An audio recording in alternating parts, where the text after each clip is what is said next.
Yeah, it is another episode of the Autumn Windbags. RJ Clifford, Juan Soto. Let's have some fun today. We're twinning today a little bit. Gray hat. Cold as shit outside. Sweater. It is. It just started raining again. Recording one day earlier, Tuesday night. I'll be traveling Wednesday night. So y'all lucky motherfuckers get us a day early. Freezing. It's cold. It is cold a day early. It's always fun when Southern California boys bitch about the cold. You're like, oh man, it's in the low 50s. And scattered showers. I don't know how human beings survive in this weather. And there's like a third of the nation's under like 10 feet of snow. And we're the ones bitching. I said this in the last video I put it up. It's one of my big peeves when I say how cold I am and someone's like, you're not cold. Imagine if you were here. You being in colder weather does not make me warmer. It doesn't make me feel warmer. So it doesn't. You're just save it. I'm fucking freezing right now. I pay these property taxes to not be cold. I've earned the right not to be cold. It's true. Yeah. So the NFL Combine underway. So our question of the day: what is your best NFL Combine test? Put it down in the comment section. Very curious how you guys would do if you did the NFL Combine. If you need a quick refresher, the events are 40-yard dash, bench press, 225 pounds, how many times you can do it, vertical jump, broad jump, 20-yard drill, 3-cone drill, 60-yard shuttle, position-specific drills, interviews. Each team is allowed 60 interviews in 15 minutes. Imagine interviewing 60 guys. Physical and injury evaluations, drug screening, Cybex test, and Wonderlic test. Soto, where do you thrive? If you had to do the NFL Combine right now, where do you score the highest? I would score positive on all the drug tests, the drug screening. I would score positive on all those. Remember, remember the episode of The Office when the fat guy, they think he has cancer, and so he gets the call, and he's like, it's negative. And Michael Scott's like, oh God, we got this. We're gonna fight through this. He's like, no, negative's good. It means I don't have that would be your positive test. You're like, yeah, he's positive. Like motherfucker parties. There's a story about the WWF when they had random drug testing, and it was about the Iron Sheik. Mm-hmm. And the Iron Sheik freaking popped for cocaine, right? He's like, Sheik, I need to talk to you for a second. Yes, Mr. McMahon, how can I help you? It's like, your cocaine test came back positive. Oh, excellent, yes. No, Sheik, that's bad. Oh, did Jake the Snake come out positive? No, Jake came out negative. What about the JYD, the Junkyard Dog? No, he was negative as well. Just outing everybody. He's like, what about Don Morocco? He's like, no, Don Morocco was negative as well. But Mr. McMahon, I don't understand. They were all with me at the time. Totally knocked people out without meaning to. Your Iron Sheik is awful. You sound like a Mexican cleaning lady. Normally, that's how he talks. Yeah, but realistically, my best event would be the bench press. Really? Yeah. Strength is the last thing to go. Dude. I've seen Rocky Balboa. I've heard, how he coached him. Strength's the last thing to go. Be a power puncher when you get old. I was at a friend of ours' house, and we were, partaking in a little herbal refreshment and a little bit of some alcohol. Mm-hmm. And we were watching something on TV, and this guy's like, yeah, I'll bench 285 pounds. And I was like, I can do that right now. Like severely impaired. And they're like, let's do it. Let's set up the bench press in the garage. Mm-hmm. And they videoed me, and I did it rather easily. Yeah. And not to toot my own horn, but not me. It was what it was. You can ask the guy. It was pretty easy. And I can still move some weight around pretty good. The only one that I think I could do that won't end in injury is the interview. Like, let me just bullshit my way into it. If I try a 40-yard dash right now, I may pull a hammy. If I bench press 225, I'm shredding my pecs apart. 3-cone drill, ACL destroyed. That sounds awful. Like, 60-yard shuttle, 60 yards.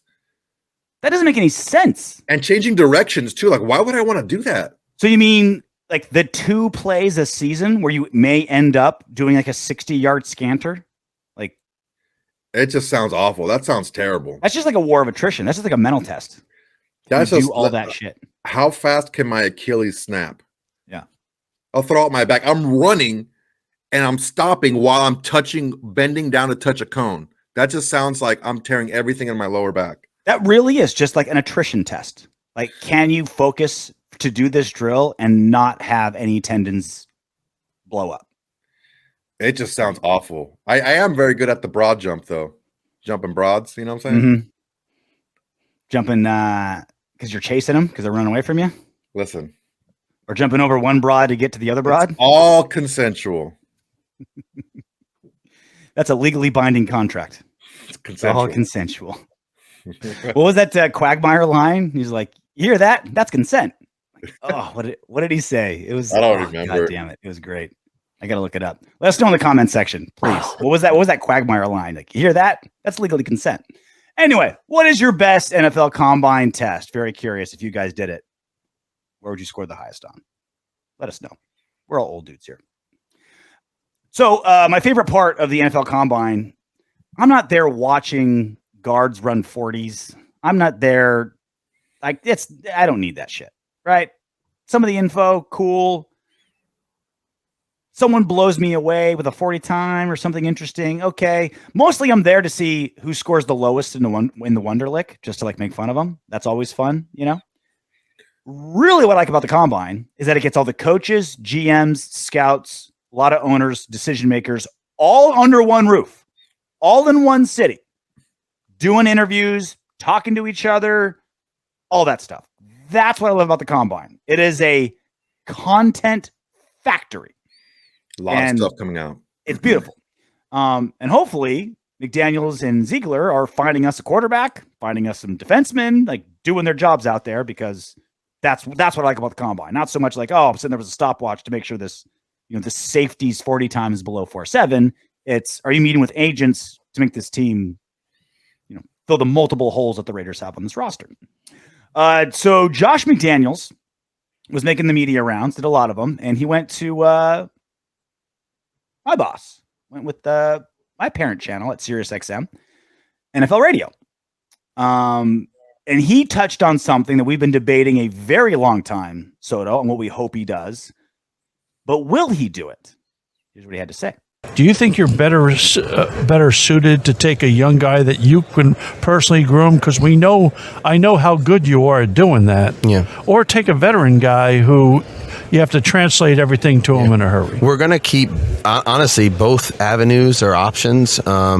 And where we're at now, really, we only have Chase Garbers under contract going forward, and Chase has obviously never played in an NFL game. So there's going to be some additions at that position, and I would imagine, Charlie, it'd be both avenues that we go down to try to go ahead and put some competition in that room. But there's no doubt in my mind that the long-term plan here is to have a young player that we can eventually develop, and he's going to be a Raider for a long time. Soto, your thoughts? I see why he wears a freaking visor. That's a brutal forehead. That forehead it's a big forehead. It's a 5 head. It's got to be bad for your bald ass to make forehead. Yeah. But the thing is he has a full head of hair. It's just his hairline starts and he has got an extra head. Does he have the bald spot in the back? I don't remember. I don't think so. Okay. Because that's see it rare. with the That's the rare, like, huge forehead and then thick hair on top. Whew, I was like the white whale of heads. I was distracted. Yeah. So about what he said. What's your biggest takeaway? He's like, Propecia. That forehead is big. Works. That forehead is a 4x forehead. Okay. I agree 100%. I'm relieved that he's thinking long term, because we haven't had that in a long time. We've had just quick fixes, and that's John Gruden's style. He likes to get a lot of veterans, and he doesn't really like rookies. He doesn't like playing them. Doesn't like talking to them or having them around him. Like grinders. Yeah, he likes just the grinders. Well, yeah, we need to build for the future. We need to do what we can to win now, but we also need to look at building long term. And he is good at working with young quarterbacks. He has worked with younger quarterbacks, and he had New England made a killing drafting young quarterbacks, developing them, showcasing them in games, and getting compensation for them. So I mean, I'm excited and I'm encouraged by the fact that he's actively pursuing a younger quarterback to groom. Yeah, and he also brought up that he's open to all avenues. It was a little bit of a nothing answer, right? I mean, it's just kind of like what you expect. Like every single NFL franchise wants a young franchise quarterback that's going to be your quarterback for 10, 12 years, right? Like that's what everyone wants that. Great. He's not going to pigeonhole himself where it's like, we're going young and that's it, or we're going veteran and that's it. It's like, we'll go down both avenues. We'll see whatever's available. So he's kind of leaving everything open. I'm with you in that, not just this interview, but in almost, I listened to probably 7 Josh McDaniels interviews that he's done in the last day or two. Yeah, he went to a car wash. And he's reiterated almost verbatim the same thing. The only quarterback we have on the roster is Chase Garbers. We want a lot of competition in the room, and we want a young quarterback that's going to be a franchise quarterback. Like, I'm paraphrasing. That's basically what he's been saying forever. But it again, he's keeping his cards close to his vest, which he should. But it sounds to me like what we've been talking about is what he plans to do. Garbers, Stidham, and like a high drafted rookie. That sounds like the plan. Garbers, while he's already on the roster, whatever. Stidham, 5th-year player? He'll be a 5th-year player this year, right? He'll be a fifth year player, right? 5th-year player, knows the system. 4 years playing. 4 years playing. He didn't play really. He was on the roster the last right? 4 weeks. Yeah, but he didn't do anything. Yeah, played. Started 2 games this season. But knows the system and showed some flashes, and then rolled the dice on who we think who's going to be our quarterback, right? Whether we trade up, use our 7th pick, trade down, use a 2nd rounder, and hooker or something like that, whatever. Like, that sounds like that's the plan to me, Soto. Yeah, and it makes sense. You have players that you're comfortable with. I'm sure he's comfortable with Chase Garbers, or he wouldn't have him around. If we bring Stidham back, he's comfortable that he can get the job done. So he would have brought him back, and we see what the rookie has, right? If indeed I'm pretty sure we're gonna get a rookie. We're gonna draft somebody. If not in the first round, we're gonna draft them high within the first 3 rounds. But yeah, I think that's the way to go, and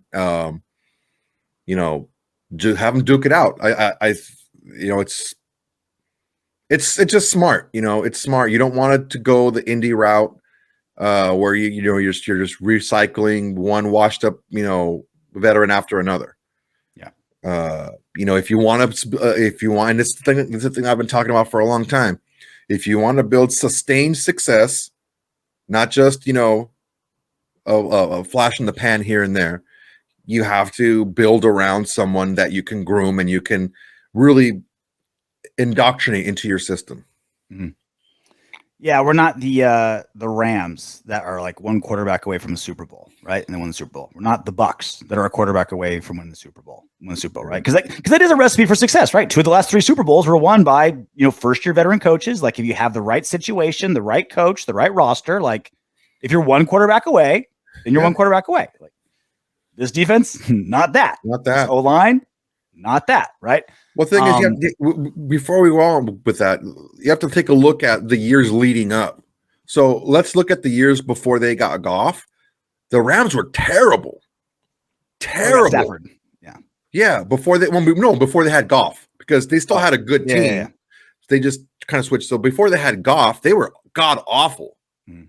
And they went through that process where let's build a team around what we want, right? And then we'll get the quarterback later. Well, they got Sean McVay, which was obviously the big turnaround, right? Like, that was one of them, but they still had Sean McVay had nothing to do with the defense. The defense was still freaking lights out, right? But the same thing with Tampa. They had a great roster. It's just the quarterback was inconsistent, but they built that. They were terrible. That's why they had the first pick in the draft, because they were awful. And they built the team, and they did it with the quarterback, but the quarterback never really busted through. Similar what's going on with the Jets right now. They have a good roster, of young, talented players. They just need that quarterback. We never went through that process of, okay, we're bad. We just got to build this team up around a quarterback. We can do it similar to what, let's say, the Bucks are doing, or Bucks did with Jameis Winston, and what the Jets wanted to do with what's the Milford? Zach Wilson. His name Zach Wilson. Dude, Zach Wilson. That's going to go down as such a bad pick, man. Like that God Jets, damn, there were so many freaking players. If they would have picked anyone other than him, the other guys can play.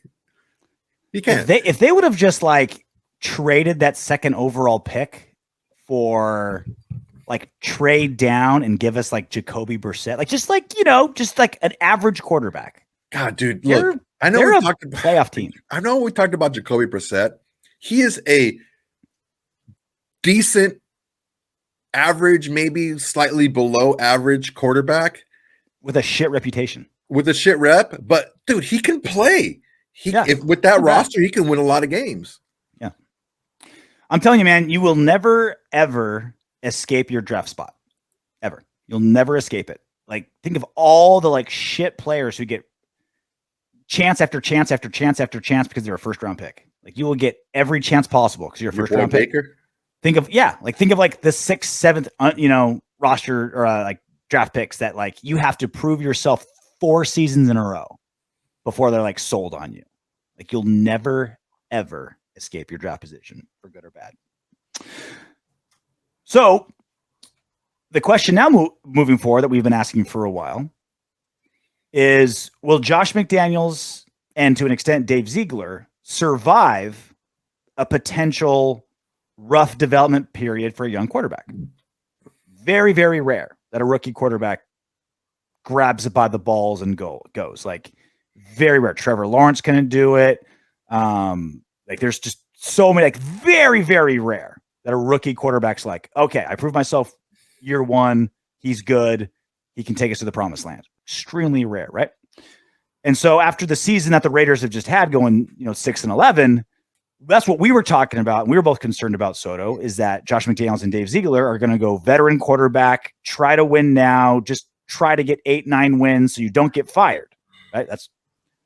And I understand why they would, right? Like, it's your job. Like, you're going to do, like, every human being is motivated by basically the same thing. I don't want to lose my job. And I wish I had the journalist who asked Josh McDaniels this question so I can credit him. I apologize. If you know who it is, please let us know. But in a scrum that Josh McDaniels did, he was asked this question that we've been asking for months. Will Mark Davis give you time to develop a young quarterback? Here's his answer. Yeah, look, like I said, I'm going to go into it with the right mentality. I came here with the opportunity, with Dave to try to build this thing in our vision. And I didn't look at it as a 1 to 2 year project, and we're going to try to continue to do the right things every step of the way.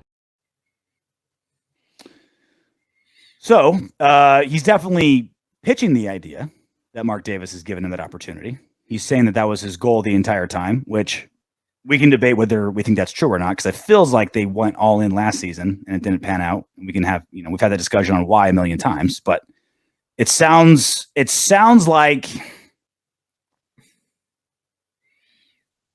it doesn't sound like he's 100% confident that that's the case, but it sounds like that's what he's been given some minor assurances. What's your read on it? Yeah, I think the first year they tried to play both sides of the fence. They said, okay, let's build, but let's also try to win and see if we can keep the magic going, right?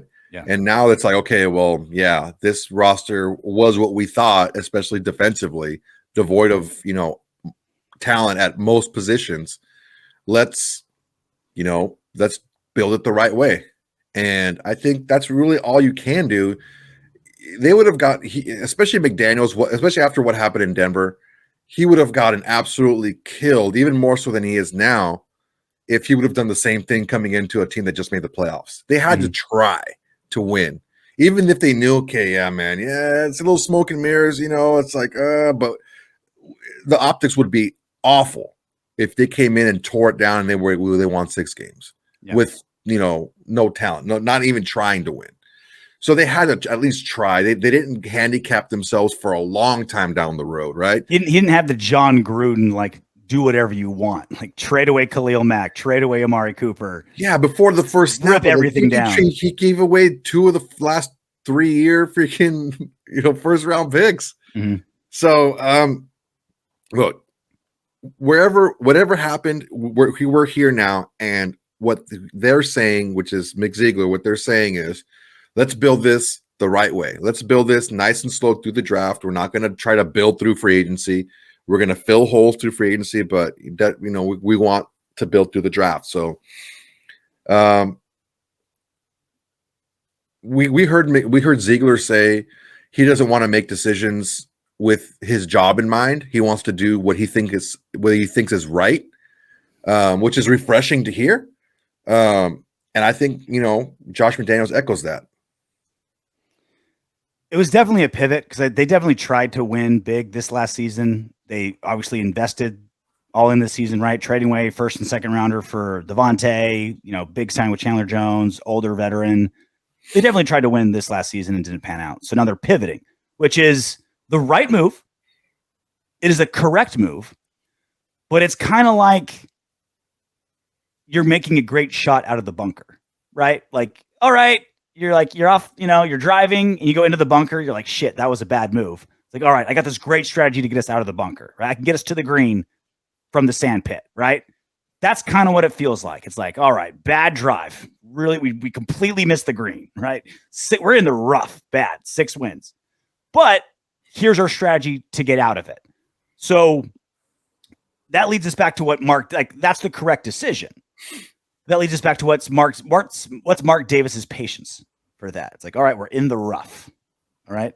You better get us on that green in the next stroke, or you're potentially gone. Or is he saying, look, I'm here for all 18 holes. I don't care about this one last hole. It's hard to know with Mark Davis because he's just so impulsive. He's been through multiple coaches. So that's honestly, I feel like the best thing Josh McDaniels and Dave Ziegler have going for them is that there's been so much coach turnover that Mark Davis is probably just like, God, just here's 4 years. Just try to figure it out, please. Like, I'm sick of doing these coaching searches. I hate doing interviews. Just fucking figure it out, please. I mean, look, show me when he's been impulsive. He tried to get John Gruden for years. Every single year, for years, he tried to get John Gruden. So that wasn't an impulse decision.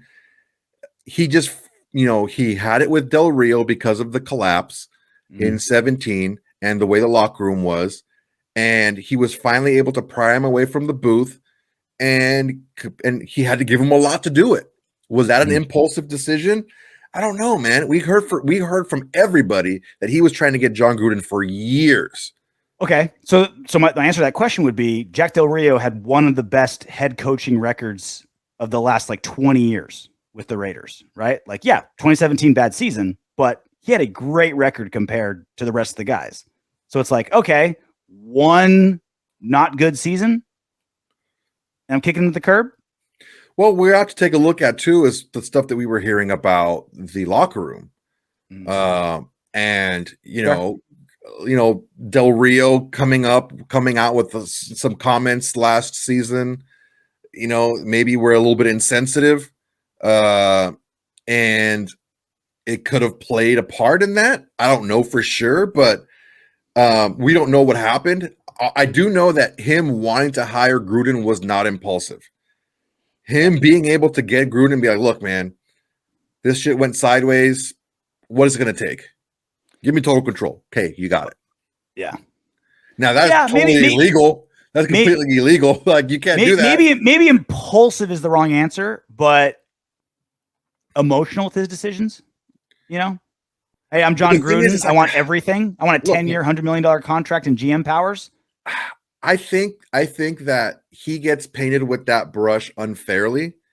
And I can kind of feel where he's coming from, because it's almost like what's going on with me right now, where I'm preaching patience with Mick Ziegler, and everyone was like, well, yeah, you wanted to get rid of Carr, man. And you're like, whoa. The problem is we didn't start doing this podcast until year 7 of Carr. Up until the end of year 6, I was all about Carr until we saw a second collapse, 17 and then 19. And 19, I was like, okay, we got to get rid of it. So all anyone knows of me is that I wanted to move on from Derek Carr. When in fact, I was being patient and I was doing the same thing. So I think that maybe that one decision painted him with the brush of being impulsive or being, changing his mind on a whim, where I don't think that's the case. It took you 25 minutes to bring up Carr in a non-Carr conversation. I think that's the record. I think it's the longest. Again, I'm not shitting on the guy. I'm using it as an example of why I'm just saying. You know what I'm saying? Yeah. I wasn't even thinking Carr. I feel like 9 years as your quarterback's not impulsive at all. Like to make a decision, like you can argue whether it's correct or not. We can have that conversation, but I don't think it's impulsive, right? Especially considering how the contract was made, right? You owe this guy $40 million next year. Like that's not an impulsive decision. That's an economic decision, right? Well, yeah, and if you're moving forward with the regime that you've hired, and you're moving on from a long-term quarterback, I mean, that's got to be a vote of confidence for you, the regime. Like, okay, guys, if you think this is the right thing to do, go ahead and do it. Do you think there's any of the, like how Hackett went to the Broncos because they wanted Aaron Rodgers, right? Mm-hmm. Like Nathaniel Hackett, it's pretty clear as day, right? Nathaniel Hackett got that head coaching job in Denver because they're trying to get Aaron Rodgers, right? I think that's pretty clear. Is there any part of that you feel is like what Mark Davis was doing with this Ziegler situation to get Tom Brady? Because we know Mark Davis really wants Tom Brady. Like Mark Davis is a star fucker, for better or for worse. Mm-hmm. He loves his stars. He's trying to sell tickets. He's trying to have some stars in that booth. Woo. He's got some very flexible stars in that booth. And I can't wait till next season we start shooting that owner's booth and whoever our quarterback is. Starting to clean things up a little bit. But I wonder if that's part of it as well, where maybe Mark Davis, maybe Josh McDaniels lost a little bit of breathing room because he didn't get Tom Brady. You know how much Mark Davis wanted him. Yeah, the thing is like he did it a year ahead of time. It's like it wasn't exactly the same thing because they hired Hackett to get Rodgers right then and there. Yeah, well, so a year ahead of time because John Gruden got canned, right? Like he was kind of pigeonholed in that situation. He's like, all right, we either keep Bisaccia or we hire somebody else, right? And so I would think that it would be more of a possibility if Josh McDaniels wasn't so sought after as a head coach already. I don't think anyone was clamoring at the door for fucking Hackett. You know what I'm saying? So, I mean, it's possible. Anything is possible. I see where you can connect the dots there. It's just a lot of teams wanted Josh McDaniels. Yeah. So QB1 is completely up for grabs next season. Could be anybody. There's really only one guaranteed quarterback that we're going to have on the roster, and that's Chase Garbers because he's under contract. And I couldn't pick him out of a lineup. I have no idea what the fucker looks like. I only know him because he's from my neck of the woods. He was in Newport Beach, and I kind of sort of like followed him a little bit. Went to Cal, played in the Pac-12. Only reason, a Pac-12 quarterback to the Raiders, cool. Played a little preseason, whatever. Right? You saw him in the preseason a little bit, I don't remember him. Honestly, what I remember in the preseason was Stidham starting, and then we had Beathard and the other guy, Beathard, and who was the third guy that we had? Honestly, 90% of what I remember from the preseason is Josh Jacobs starting. I was like, "What in the fuck?" Just watching him getting super pissed. First game, getting super pissed, and then has a career season. Can we do that again? Can we have Josh Jacobs? Hey man, you can shit on JMD all you want, but that shit worked. I'm telling you, no. I'm saying whatever, literally everything we did with Josh Jacobs this season, just do it again next season, like exactly the same thing.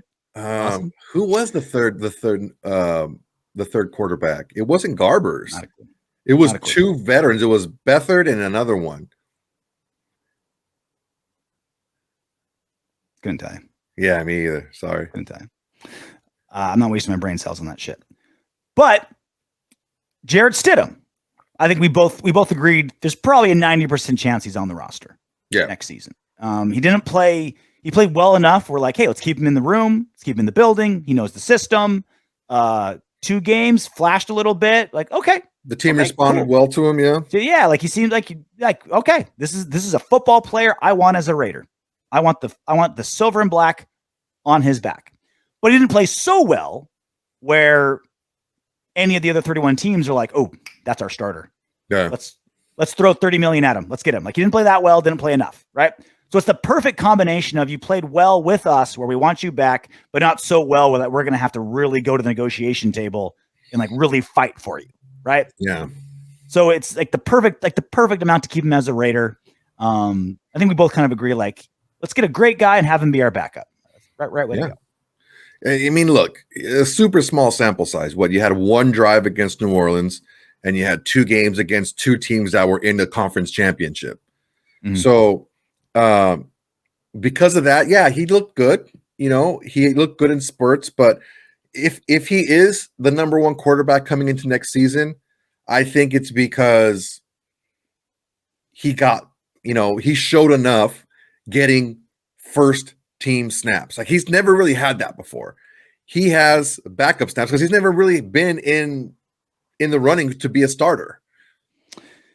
He's in a no-win situation. It's tough. So like it's a tough spot. So the big question is, like, how would you feel if Jarrett Stidham is the starter week 1 next season? Right? What are your emotions? How are you feeling? What do you think? And it depends on the situation, man. It's hard to answer. Because like there's no good answer. There's no way where Stidham comes out looking good. Now, obviously, he can play his way out of it, right? If he starts and wins, Raider Nation will get behind him, right? No question about it, right? But if he's there, something went wrong. Either I think what we both want is necessarily. Yes, I think so. Well, okay. This is what I think. Let's say, for example, we draft Anthony Richardson, CJ Stroud. Whoever. We draft somebody. One of the big 4. And he's playing well, but he hasn't mastered the system quite enough to be able to start in the NFL yet. And Stidham has started in the NFL, even though it's a couple times, but he's more ready at that time. That doesn't mean that the other guy cannot be ready in the middle of the season after the bye or whatever. So it's a tough question to answer. Because it doesn't mean that Stidham is playing poorly. It's just he's the most ready. I don't know. Or maybe you never know. And again, like, no matter how well Stidham does, it's a no-win situation week 1.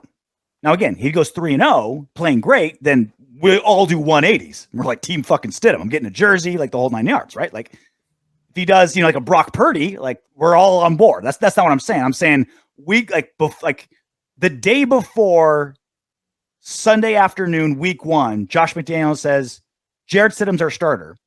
The only feelings we'll have will be disappointment, anger, and sadness.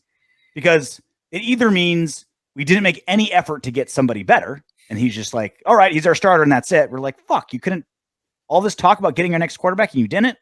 Or, like you said, we draft a Stroud or Richardson or whatever, like one of the guys, and they're not ready week 1.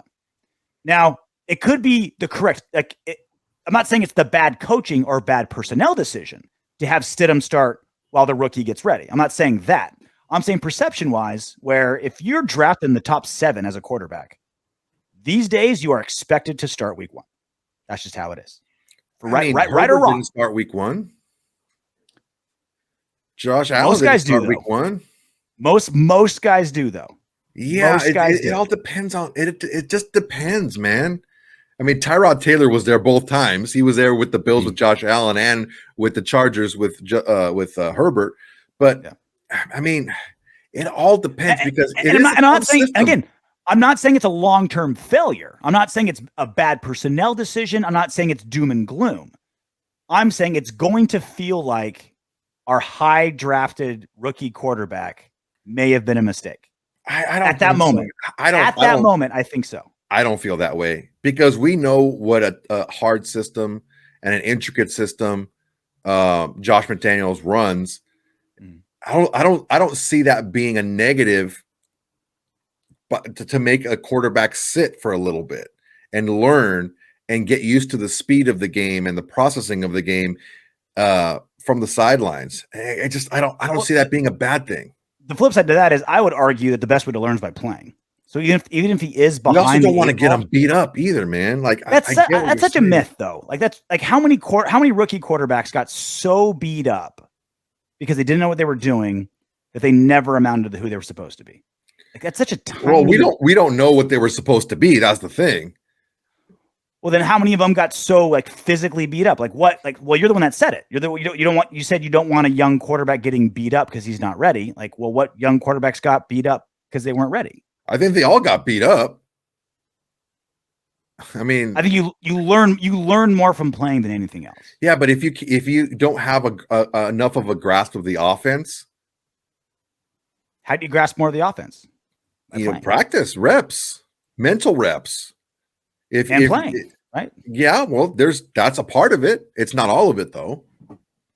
I just don't agree with the word disappointment, that it would be a disappointment if Stidham was the starter week 1, because we don't know what the plan is. We don't know who's the next in line. Now, if we didn't draft a quarterback, or we got a quarterback in like the 6th or 7th round or whatever, and Stidham is the guy, okay, that's a disappointment. But there is a possibility where Stidham could be a quarterback week 1 and it not be disappointment, because there is that future plan to groom this quarterback for the long term, which would be if we get one of the big four, right? Basically, the 4 quarterback. Was it Stroud, Levis, Richardson, and who's the fourth? Who's the fourth one that could go in the top 7? Bryce Young, right? If we get one of those 4, they're pretty much expected to start week 1, or I would expect them to. The situation where that doesn't happen that I think could make sense if we get like a Hendon Hooker in like late 2. Like, okay, coming off of injury, 2nd round guy, let him develop under Stidham for a while. Something like that, I feel like would make more. That would be the least disappointed I would be to have Stidham be the starting quarterback week 1. Is like, okay, we purposely drafted a project. Like, this guy is exactly a project. Like, round 2 after injury, this was the plan all along. Otherwise, if you get like if we trade up to 3 or 4 or like whatever it may be, it's like these days they're expected to start, and I would expect them to get in there right away and prove what they can do and learn day 1, right in the thick of it. So Marcus Johnson, our guest last week, he tweeted today. He said that McDaniels' system is primarily intermediate routes, 10 to 20 yards. Mm-hmm. And the quarterback in college he was the 2nd most accurate in throws 10 to 20 yards in the draft right now. It's Anthony Richardson behind Bryce Young. Mm-hmm. So cross your fingers. I do like him. Is that who you want? Yeah. Out of anybody? Yeah. Let's say we had the first overall pick. Are you going Richardson? No. I trade back and draft Richardson later. Okay. Trade back to like what? Where are you comfortable to be able to get him? Anywhere ahead of the Falcons. Okay.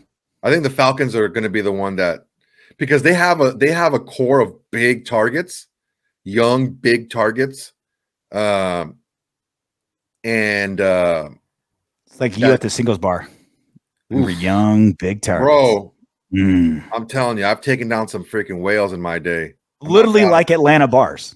With some young big targets. Bro. You'd thrive in Atlanta.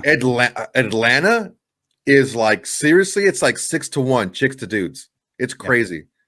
Any place that's from a like farming or rural area in the city that's in the middle of it, because all the dudes stay on the ranches and farms and shit and work, and all the girls go to the city for education, job. Bro, look, whatever. Chicago is the Salt same Lake way. City, 4 to 1 girls to guys. Chicago is the same way. Chicago. God damn. Nashville's very similar to that too. A lot of very friendly women in Nashville. There's no greater bachelorette party to general population ratio than Nashville. It's nuts. You go down what's the main street? Not Bourbon Street, that's New Orleans. What's the main drag in Nashville? Something Row, right? What do they call it? Whatever it is, yeah. It's just bachelorette party, bachelorette party, bachelorette party. It is legit Awesome. bar, restaurant, bar, restaurant, restaurant. It's just, And they're all awesome.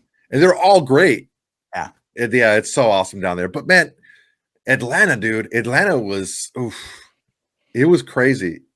If you go to Atlanta and you're somewhat employed and genuinely washed, and you have most of your own teeth, You've been you're going checked to be for able ticks. to find somebody pretty, and it's somebody who's educated, who's polite, who's got probably a little freak in them.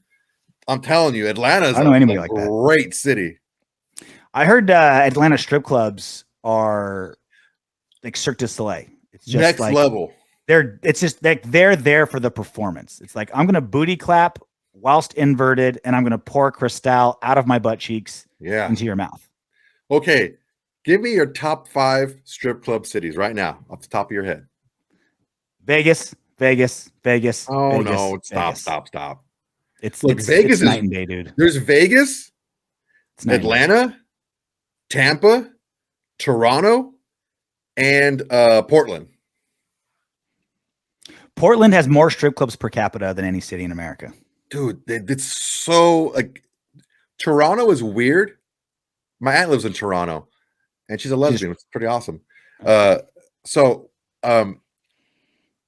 When I visited her, dude, these are like top shelf strippers, and they're all super nice, and they know about sports, and they know about current events, and they just it's like they're very polite when you want to ask for your dance. Yeah. So if it's okay, do you want to have a dance here? I'm like, I almost feel bad saying no. Okay, you got me. Let me get my wallet. It's like going to the ASPCA to pick out a dog, like the kennel. Gosh, like, she just looked at me with those puppy dog eyes, and I couldn't say no. Here's $200. I'll leave with my. Here's my wallet. Just give me back what you think I should have. Whatever you think you've earned, please take. Well, another guy that may or may not be on the team next season is Josh Jacobs, who had just an insane season this last season. Didn't pick up his 5th-year option. Y'all know the story. So Dave Ziegler and Josh McDaniels have been asked about Josh Jacobs, multiple times. He's kind of given the same answer. Hey, he played great for us. We'd love to have him long term. We got to make it work. Got to have it make sense. Negotiations are ongoing. So an option is a franchise tag. The window to do that is February 21st to March 7th. We're literally right in the middle of that window. We're recording this February 28th. So in that 2-week window, we're right in the middle. Okay. Non-action means action to me. Non-action means they're negotiating because they know this window's coming up, right? There wasn't no surprise. Like they know when the window is. And if they were going to do it, there's a good, teams have already started doing it, right? So they were going to do it.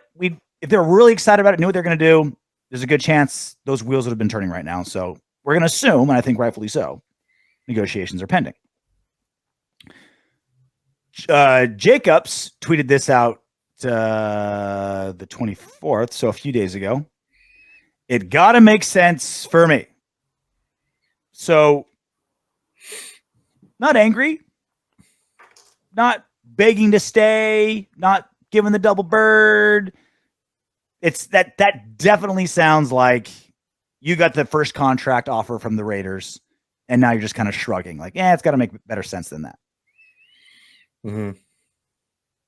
Not angry, which is good. Like if it was like an insulting amount, I feel like this tweet would have been different.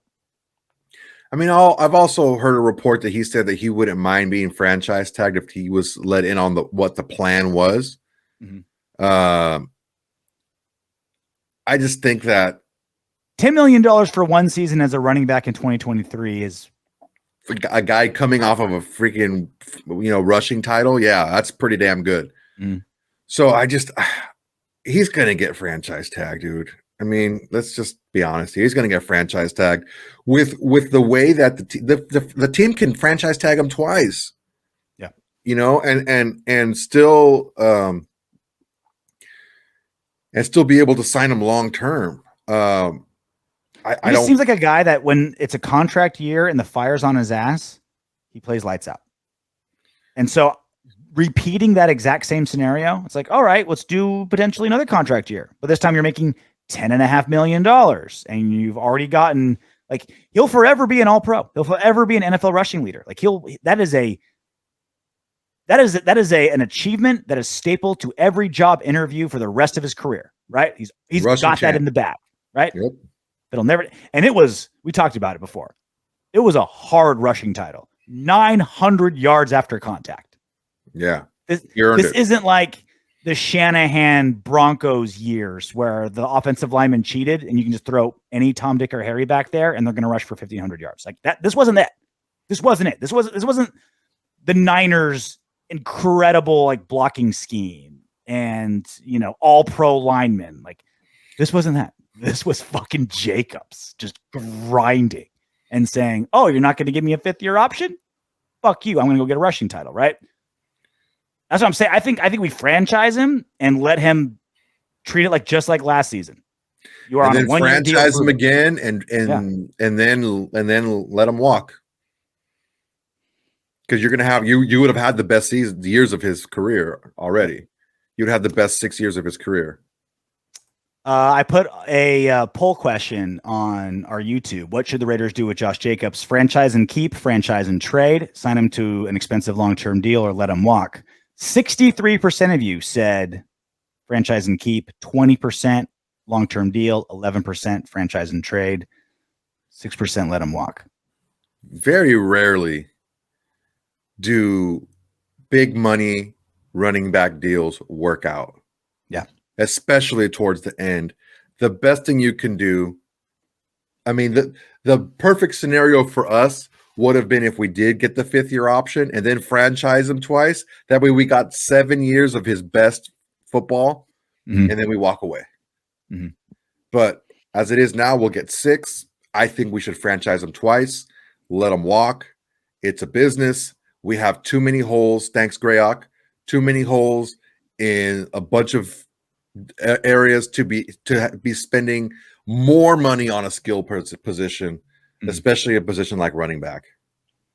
All right, let's do some Raiders news real quick before we get to what up, Windbags. Marcel Reese, 3-time Pro Bowl fullback. There's something awesome about having a Pro Bowl fullback, just like the muscle of the offense. He ate himself out of a wide receiver spot. He was a wide receiver, and then he hit the training table, and then he became a fullback. He hit the buffet table and became not just a fullback, 3-time Pro Bowl. He was good, man. He was a good receiver. He was great. Loved having him. And Mark Davis loved him and basically hired him as his like full-time consigliere. He's just like, all right, I'm going to pay you to like hang out and give me football advice. Last year, they made it official and they signed him. They promoted him to senior vice president and chief of staff. Congratulations. Big deal. We're finding out just today, February 28th, that Marcel Reese has resigned as senior vice president, chief of staff. Now, normally this wouldn't be like big news for us. It's like, okay, like a player that got kind of like, I don't want to say a token position. I don't want to diminish it. Yeah. I want to diminish what he did because I don't know how valuable he was in that front office. He could have been awesome, could have been there every day, could have done a lot of good, or it could have just been like Mark Davis wanted to pay his buddy to hang out, which happens in almost every organization I've ever been a part of, right? I don't know which one it was. The only reason I'm bringing it up is because of so much front office fuckery with the Raiders the last few seasons. Mm-hmm. Multiple presidents fired, the whole thing with the IRS, all these issues. And I thought after the Raiders semi-cleaned house the last 12 to 18 months, that those worries were behind us. Like, okay, old regime's out, new regime's in, problem solved. So does this make you worry that front office turmoil is still the norm in Las Vegas? Not really. There's a couple ways to look at this. It's like, another high-ranking official or another high-ranking person in the office dipped like way early, right? Or there's more turnover. Another one is this another step in Mark Davis pulling away from the things that Al Davis did, how he grew up learning the business. Just because Marcel Reese took that position in 2020 doesn't mean that he wasn't with the team before that. He was with the team for a long time. And it could have been that he was kind of like the square peg with the round holes. Like the other people that brought in were bringing in people that worked and who contributed a certain way. And Marcel Reese maybe wasn't that because he was a holdover from a long time ago. And so that's also a possibility too, where it could come across as something that's very positive, where it's okay. Yeah. Mark Davis did, give Marcel Reese a chance, but he didn't mesh well with the direction that this new regime is going as far as the front office. This was one of my guys that I brought in, not one of the guys that the new regime brought in, and they didn't really match up as far as maybe contributions or work or capability. Who knows? But you could look at it from two different perspectives. Yeah, it all comes down to what he was contributing or not contributing. That would be it. I was, again, like, I'm a UFC guy. So if you remember when Chuck Liddell retired, the UFC, Dana White hired him as like he paid the drink and show up to fights. That's it. Fighter relations or something like that. He was basically VP of parting for the UFC. He was vice president of parting. It was Dana White saying, "You have sold millions of pay-per-views for us. You've been an amazing asset. You give us countless incredible fights. Here's 6 figures a year as a thank you," right? And then Endeavor, WME, buys the UFC. That mom and pa kind of I do what I want mentality went away. Because Forrest Griffin got the exact same job, but Forrest Griffin was at work every morning at 8 a.m. doing something. He's like, "Look, I'm on the payroll.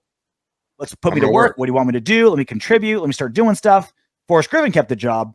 Chuck Liddell was like, "All right, have the limo pick me up. We'll go to the Knights game and I'll drink out of the Stanley Cup and wear a UFC t-shirt." Right? It's like, okay, Chuck, you're gone. Forrest, you're staying. I ran into Chuck Liddell at a PFL that was in Long Beach a couple of years ago. And he looked like he was having a good time. Good time. He was not, he doesn't have bad times. He was working those liver shots for sure.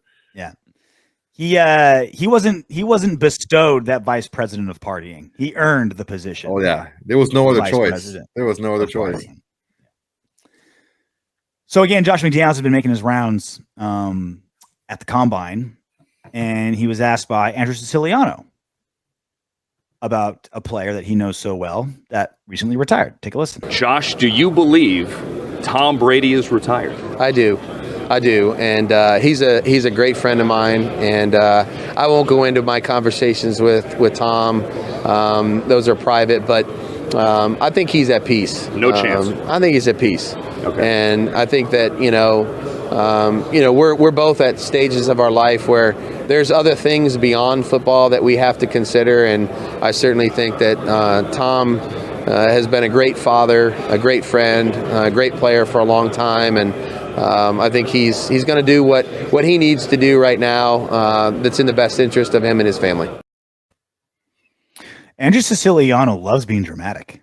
Like, I cut out most of the intro because he like waxed poetic for like 30 seconds, but he's like, "Are you saying right now that Tom Brady?" He paints a nice picture, dude. He does.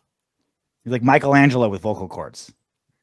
And big ears. Drum a little bit. He has bigger ears than I do. I got some freaking flappers. He's got some monster ears. He's a little guy. So he was at 710 ESPN when I was there in like 2000. Yeah, he's really small. 9, 10, whatever it was, like 13, 14 years ago when I was at 710 ESPN. And we do like your photo shoots for like all the promo stuff. And he came in after us. And I was just like, holy shit, where's the rest of you? Like, you brought all your ears, but didn't bring the rest of you. See, this sucker, our old coach drained both of my ears and they're all jacked up. Look at this one too. Look at it. It's all like if Andrew Siciliano wrestled, oh my God, those ears would be enormous. They would be so cauliflowered. They'd be hanging like this. Maybe satellite dishes. So McDaniels doesn't. So my question to you is like, if Josh McDaniels thought that Tom Brady, because I'm not completely giving up on the notion that Tom Brady could come back. I mean, he's retired before and came back, right? Like it's not a 0% chance that he comes back. But if Josh McDaniels didn't believe that Tom Brady was truly retired, if he thought, okay, like, no, I could see him coming back in the right situation, would McDaniels say so?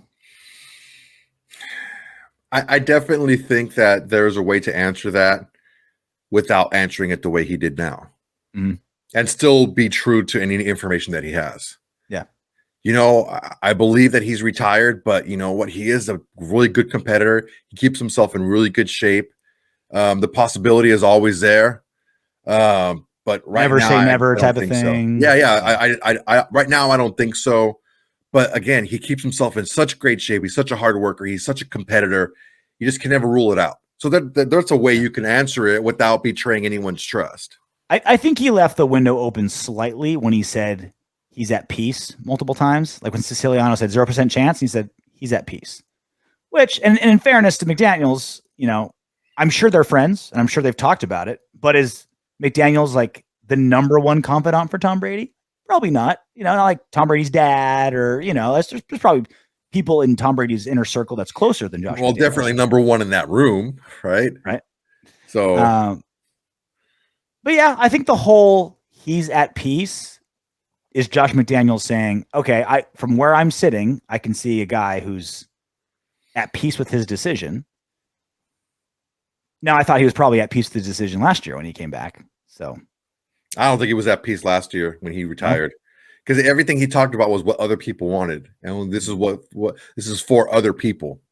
That's my family's sacrificed so much. Now it's my turn, and this and that. It's like he never wanted to retire. He wanted to save his freaking marriage. Now the marriage is gone. He can just sow his wild oats. Oh, I'm so freaking jealous.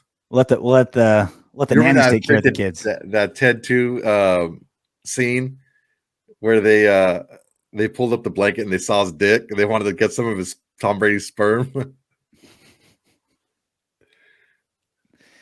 No, you remember that? Oh, I remember. The glowing dick. It's like I've seen plenty of Marky Mark movies where they're jerking off Tom Brady. I choose to forget. Mocky Mock. Ready to do some What Up Windbags? Yes, sir. Giovanni Raiders. Damn, I got scared and hard. And Soto said, I'm not going to let you talk to me like that. Fear boner? You dishing out fear boners here, Soto? I mean, I'm honored that I was scared somebody so much that they got a fear boner. Yeah. Instead of scaring them straight, you scared them hard. You scared them hard. Oh God. Yeah, that was I did not plan for our show to have so much homoeroticism, but we can't do a show without some of it. Something. That was a line that people, like when I did my live show, people were like, "Oh, that was hilarious when you said this and this and that." Da, da, da. A lot of people came up and talked about that. I don't know, man. Hard? It's the whole I'm not gonna let you talk to me like that line. I thought it was pretty funny. Tyler C. He's talking about Josh Jacobs. This was a comment on the poll question I did. Sign him to an incentive-based contract and give anyone money guaranteed. They don't try. Now, obviously, every goal is incentive-based, right? Like you wish you can, like if you can always do that, you would. I think we get stuck in the NFL bubble a lot where owners have more power than in any of the other like big leagues, right? NBA, Major League Baseball, there's no salary cap and then, guaranteed up the wazoo. It's like, yeah, like I think every team would rather do incentive-based contracts than guaranteed money because then you mitigate all the risk. Like, of course you want to do that. Yeah, it's easy to say, but you can't force someone to sign the contract. Like there's still another party there that, needs to agree to it. So, and there's other parties that are willing to give out guaranteed money, right? Or more guaranteed money. Yeah. Like it's not, if it's one-on-one, it's one thing, but you're not only negotiating against one agent, you're negotiating against 31 other teams as well. Yeah, I see where Tyler's coming from. I understand it. Ultimately, it comes down to how much guaranteed money are you comfortable giving the player and for how long? How long are you going to have to stretch this out? And that's why a lot of teams have dead cap money issues. It all comes down to how much are you willing to let this guy walk? That's what it comes down to. Yeah. Right. That is the That's the ultimate ending, right? As, It's like, how far can you go? And you're willing to let him walk. As far as running back goes, it's just not a smart. It's not a smart thing. Our entire offense isn't based off of Josh Jacobs. It's based off of running, but not him specifically. Is it going to take a hit if he does leave? The probability is very, very high that it does.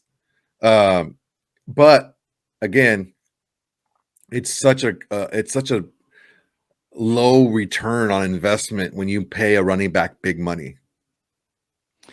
It all comes down to this mathematically. And this isn't a rhetorical question. It's an actual question. It's what has more value?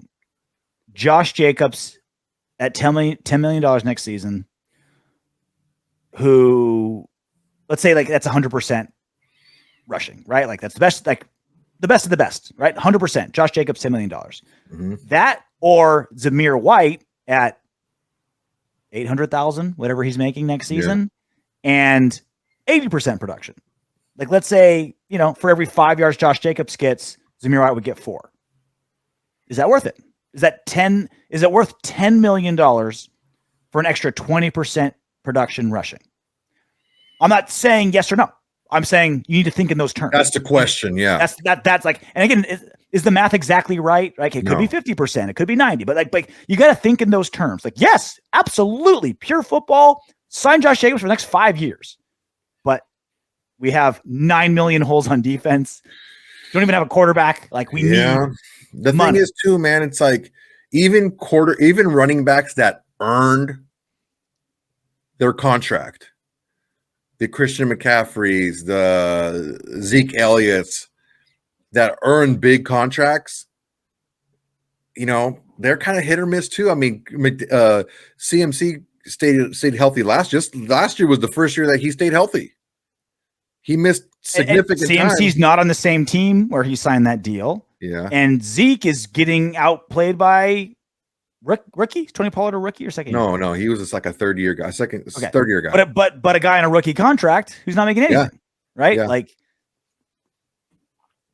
that's the thing, man, is I mean, I'm hearing reports that Zeke's shot, that he's done, he's dusted, Yeah. And even you look at guys like Derrick Henry, like, he proved it before he got his big money, but even he got hurt. Now he came back strong, but it's such a hit or miss. It's more often a miss. We're going to see what happens with Nick Chubb, because I think he's up for a contract, or he just signed his contract, right, last year. He got his big contract. Yeah. So we'll see, man. He played well again last year, but yeah, we'll see. It's definitely a hit or miss. I don't want to see him walk. I definitely don't want to see him walk. I would, if it was up to me, I'd franchise him twice and tell him to shut up and be happy with it, because that's just how I am. Not literally, because he'd probably beat the shit out of me, but no, it's like, look, if it's what's best for the team, that's what's best for the team. This is what I'm torn about. About your asshole? No, that's tight as shit. Yeah, right. What I'm torn about is this franchise has been very poor at identifying talent and keeping them. Very poor at it, whether drafting in free agency. Again, new regime, so we can't judge it, but just, historically, and again, this last season of drafting in free agency left a lot to be wanted, but all right, we'll see what the future brings. Mm-hmm. And so when we get good players in the room, in the building, I'm like, cling onto them, white knuckle with both hands, because we normally miss and not hit, right? When we swing, we normally miss, right? If we hit, we get Hunter Renfrow, we get Max Crosby, we get these guys like Colton Miller, like Josh Jacobs, like, you keep them, because we don't normally land, right? We can't be picky and choosy, like, oh, well, let's let Josh Jacobs go because we'll find another great running back just like him. It's like, we don't have a good reputation of doing that. Yeah. That's on the one hand. Mm-hmm. On the other hand, everything we've been saying the last 5 minutes, running backs generally dime a dozen, long-term contracts with running backs. It's rare that the ownership and the team are like, oh yeah, that was a great move, worth every dime we spent. It's just, that is what I am torn about. Soto is, me too, a first-team Pro Bowler, and we're going to let him go. And we've been terrible at finding first-team Pro Bowlers. But are we going to look back on a 4-year, $60 million deal with Josh Jacobs and just be like, oh God, 2 more years of dead money for a guy that got hurt again every season like he did before. It's tough. Yeah, man. I don't envy Ziegler. I don't envy Dave Ziegler here. It had to be that position, right? Mm-hmm. Like the toughest position to But the thing is, I mean, to your point, the last first-round pick that we extended with a second contract before Colton Miller was Darren McFadden. Mm-hmm.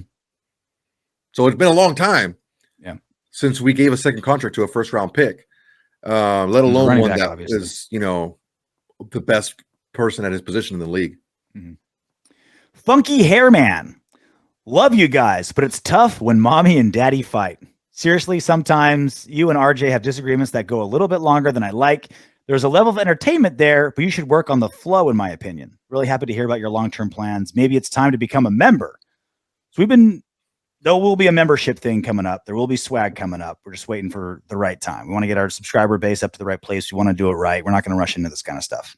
But I will say, like, what you see is just how we are. Like, you'll watch some debate radio shows, debate TV shows, a little more scripted, a little more planned out. This is just what you're getting. If you're uncomfortable with me and Soto fighting, it's not like we sit in our production meeting before. It's like, let's be 13% less argumentative today. It's like, here's our topics, 5 minutes of what do you want to do, and we're live. So I love recommendations, what you like about the show, what you don't like about the show, what you change, please let us know.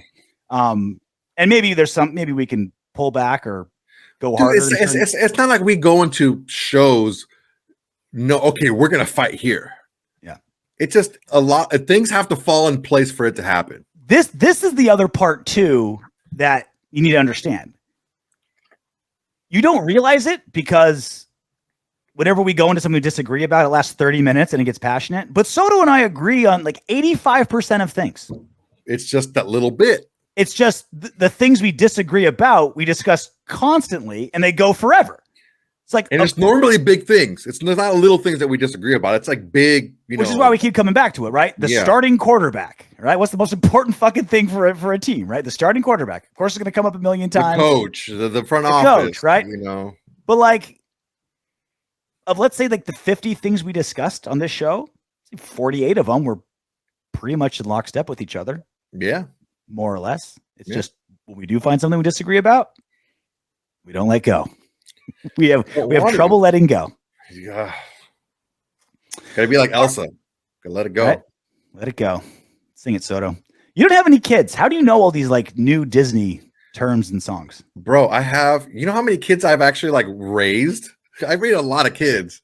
I have a lot of cousins that are younger. I have a lot of, there's nieces and nephews. I got a niece coming on the way, my sister. So it's like, I'm a baby whisperer too. My pets and babies love me. Mm-hmm. Love me. Is that why we have so many cats? My cats are kind of indifferent towards me. Like my own pets, they're very cat, completely indifferent. They're very cat. No, they love All right. That's it for us. Again, one day early, so we'll make sure to crank out some extra videos and stuff for you as the week goes along. We're waiting on Josh Jacobs news.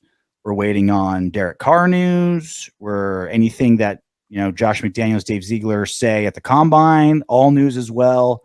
Anything big that happens, we'll do it live. Otherwise, keep cranking out the shit that you love. And until then, knock on wood if you're with me.